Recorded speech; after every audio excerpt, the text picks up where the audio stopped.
Grow application से lump sum invest करना चाहते हैं म्यूचुअल फंड में, बहुत ही सिंपल सा प्रोसीजर है, ध्यान से देखिएगा। हर एक चीज बताऊंगा कि फंड में क्या कुछ देखना है और कैसे इन्वेस्ट कर सकते हो लमसम में, और उसके बाद निकाल कब सकते हो, कितने साल के लिए इन्वेस्ट हो रहा है, ये सारी चीजें मैं आपको क्लियर कर देता हूं। एप्लीकेशन ओपन होगी तो स्टॉक्स पे होगी, आपको म्यूचुअल फंड वाले सेक्शन पे चले जाना है। यहां पर जाने के बाद देखिए एक्सप्लोर का बटन है, पॉपुलर फंड्स आपको दिखाई दे रहे हैं, कलेक्शन दिखाई दे रहा है। अब कलेक्शन में आपको कैटेगरीज दिखाई दे रही है, हाई रिटर्न वाली, बेस्ट एसआईपी फंड वाली, गोल्ड फंड वाली, small cap, mid cap, 5 star fund, recently viewed में भी आपको दिखाई दे रहा है, और यहाँ पर फंड्स बाय ग्रो के भी कुछ फंड्स है वो भी आपको दिखाई दे रहे हैं। अब अगर आपके मन में कोई फंड है तो आप यहाँ से सर्च कर सकते हैं डायरेक्टली इस तरीके से, जैसे आपने सर्च कर लिया, ये फंड निकल कर आ गया। अब ये एक डेट फंड है। अब देखिए इसका यहाँ पर देखिए ध्यान से, मॉडरेट रिस्क डेट फंड है, अल्ट्रा शॉर्ट ड्यूरेशन के लिए आप इसमें पैसे पार्क कर सकते हो। क्यों ऐसा है? क्योंकि देखिए मार्केट होता है वॉलेटाइल, और जो इक्विटी मार्केट होता है ना, उसमें कभी भी आपको बहुत बड़े लॉसेस या बहुत बड़े गेन्स दिखाई दे सकते हैं। लेकिन ये डेट फंड होने की वजह से इसका बहुत सारा अमाउंट ऑफ पैसा जो है वो डेट में गया है, मतलब कि गवर्नमेंट बॉन्ड्स वगैरह में लगा हुआ है। तो मार्केट चाहे बहुत ज्यादा वॉलेटाइल हो जाए, ये एक अच्छे तरीके से ग्रोथ कर रहे होते हैं। अब ऐसा नहीं कि श्योर शॉट आपको प्रॉफिट ही होगा, इसमें लॉसेस के चांसेस होते हैं, लेकिन बहुत ही कम रिस्क होता है, मॉडरेट रिस्क होता है। तो इसमें आप कम समय के लिए पैसे लगाने जाते हो, छोटे मोटे रिटर्न निकाल कर दे देगा। एफडी जैसे लॉक इन पीरियड नहीं होता, ये इसका फायदा होता है, और ये लिक्विड होता है, आप कभी भी पैसे निकाल सकते हैं। ठीक है, अब इस पर हम जाएंगे, यहाँ पर रेटिंग आपको दिख जाएगी। एनएवी आपको दिखेगा, देखिए 571 रुपये 20 पैसा। एनएवी मतलब नेट एसेट वैल्यू, एक जो यूनिट होगा आपके म्यूचुअल फंड का वो 571 रुपये का होगा। मिनिमम एसआईपी आप 1000 रुपये कर सकते हैं। फंड का साइज 21,367 करोड़ है। अब ये फंड साइज आप देख लेंगे, आपको बहुत बड़ा अमाउंट जब दिखेगा तो वहाँ पर थोड़ा सा आप ट्रस्ट कर सकते हैं। नीचे जाइए, होल्डिंग में चेक कर लीजिए कहाँ कहाँ पर होल्डिंग है, तो भाई किन किन कंपनीज में पैसा लगा हुआ यहाँ से आप देख सकते हैं। इसके अलावा रिटर्न्स एंड रैंकिंग आपको यहाँ पर मिल जाएगी। तो फंड रिटर्न किस तरीके से रहे, पिछले 1 साल में 7.9% के रिटर्न दिए, 3 साल में 7.7 के, 5 साल में 6.3 के, और टोटल ओवरऑल देखें तो 7.7% के रिटर्न मिले हैं। कैटेगरी एवरेज 6.9 का है, तो उसके हिसाब से बेटर रिजल्ट दे रहा है। Rank in category first rank पर है। अब आप देखेंगे पीयर कंपैरिजन, इसके कंपैरिजन में कौन से फंड्स अच्छे हैं यहाँ पर आपको दिख जाएगा। ठीक है, ये सारी चीजें देखने की होती है। सबसे जरूरी चीज जो देखने की होती है वो होता है एक्सपेंस रेशो, एग्जिट लोड। अब एक्सपेंस रेशो क्या है? तो भाई जो भी आप फंड डाल रहे हैं, तो जो भी फंड का मैनेजर है ना, उसकी भी कुछ फीस वगैरह है, वो एक्सपेंस रेशो से निकलती है। जितना कम होगा उतना ज्यादा अच्छा होगा। इसके बाद आप एग्जिट लोड देख सकते हैं। एग्जिट लोड निल है, मतलब आप अगर 2 महीने में 3 महीने में पैसे निकालोगे भी तो कोई आपके ऊपर लोड नहीं लगने वाला है। और तीसरा है स्टैम्प ड्यूटी ऑन इन्वेस्टमेंट, साथ में टैक्स इंप्लीकेशन। अब एक चीज याद रखना आप, इसके अलावा भी एक चीज आपके ऊपर लगती है, वो है टैक्स। टैक्स कितना लगेगा? तो देखिए अगर आप 6 महीने के लिए पार्क करते हो तो सिंपल एसटीसीजी और एलटीसीजी 2 प्रकार के टैक्स होते हैं। शॉर्ट टर्म के लिए पैसे रखोगे, 1 साल से कम के लिए पैसे रखोगे, तो जो भी गेन्स होंगे, मान के चलिए आपने 10,000 रुपये रखे थे, 10 के आपके 500 रुपये आपको मुनाफा मिल गया, तो 10,500 रुपये हो गए, तो 500 रुपये का 20% आप पे तुरंत लग जाएगा अगर आप 1 साल के अंदर अंदर निकालोगे।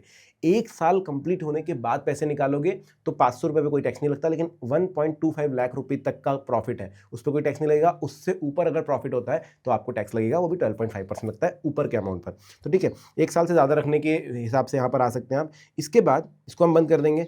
फंड मैनेजमेंट यहाँ से देख सकते हैं, फंड हाउस्ड इन्वेस्टमेंट ऑब्जेक्टिव है जो यहाँ से देख सकते हैं आप, और प्रोज एंड कॉन्स क्या है फंड्स के, वो आप यहाँ से देख सकते हैं। प्रोज में ये है, कॉन्स भी यहाँ पर आपको दिख जाता है। ये सारी चीजें कैलकुलेट करके आप फंड सिलेक्ट कीजिए। अब आप लोग यहाँ पर देख रहे हैं 3 ईयर, इसका मतलब ये नहीं कि मैंने 3 साल के लिए सिलेक्ट किया है।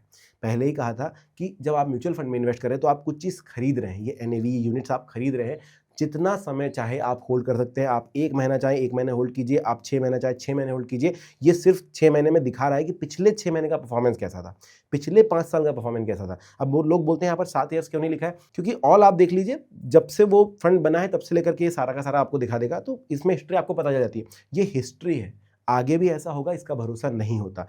जब आप फंड खरीदते हैं तो ये फंड आपका हो जाता है, फिर आप 1 साल बाद बेचे, 2 साल बाद बेचे, 20 साल बाद बेचे या 50 साल बाद बेचे, वो आपके ऊपर है। कोई आपको जबरदस्ती नहीं करने वाला कि आपको फंड बेचने ही बेचने हैं या फिर आपको पैसा निकालना ही निकालना। आपको जब तक रखना है तब तक रख सकते हैं। अब इसमें 2 ऑप्शन है, स्टार्ट एसआईपी और वन टाइम। आप चाहे तो एसआईपी कर सकते हैं, हम लमसम करने के लिए आए थे, हम वन टाइम का बटन दबाएंगे। जैसे ही वन टाइम दबाते हैं आपको बोला जाता है कि भाई आप यहाँ पर इन्वेस्टमेंट अमाउंट डालिए। मैं डाल देता हूँ, ये मैंने डाल दिए। ये डालने के बाद आपको यहाँ पर बैंक दिखाई दे रहा होगा, अगर नहीं दिखाई दे रहा तो यहाँ पर एक छोटा सा एरो है, दिखाई देता है, उस पर क्लिक कीजिए। आपको यहाँ पर दिखाई देगा कैसे यूज करना है, पेइंग मेथड क्या है। अब मेरा ग्रो यूपीआई है तो मैंने यहाँ पर सिलेक्ट कर दिया। यहाँ पर गूगल पे, फोन पे या फिर यूपीआई आईडी ऐड करने का ऑप्शन भी आता है, यूपीआई अलग से भी आती है, और नीचे नेट बैंकिंग का भी ऑप्शन आते हैं, वो भी आप कर सकते हैं। अब मेरा तो ग्रो यूपीआई तो मैं उसी से करूंगा। बैक आ जाते हैं। इसके बाद ऐड टू कार्ट और इन्वेस्ट 2 चीजें कर सकते हैं। अगर आपको मल्टीपल फंड्स एक साथ खरीदने तो आप ऐड टू कार्ट करते जाइए, सब कुछ ऐड कर लीजिए और उसके बाद इकट्ठा एक बार में पेमेंट कर दीजिए। मैं यहाँ पर सीधा इन्वेस्ट करता हूँ। अब जैसे ही मैं इन्वेस्ट करता हूँ ये लेके जाता है मुझे यूपीआई के पिन पे। मैं यहाँ पर पिन डाल देता हूँ। पिन डालने के बाद सबमिट करूंगा और ये देखिए प्रोसेसिंग चालू है।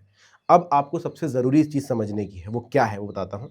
ऑर्डर 1 यहाँ पर दिखाई दे रहा है, ये हमने अमाउंट डाला है, वो डाला है। इस पे मैं क्लिक करता हूँ, तो क्लियरली समझिए, बहुत सारे लोग बोलते हैं भाई मैंने पैसे लगाए तो थे, अभी तक आया नहीं मुझे एनएवी या यूनिट्स नहीं मिले।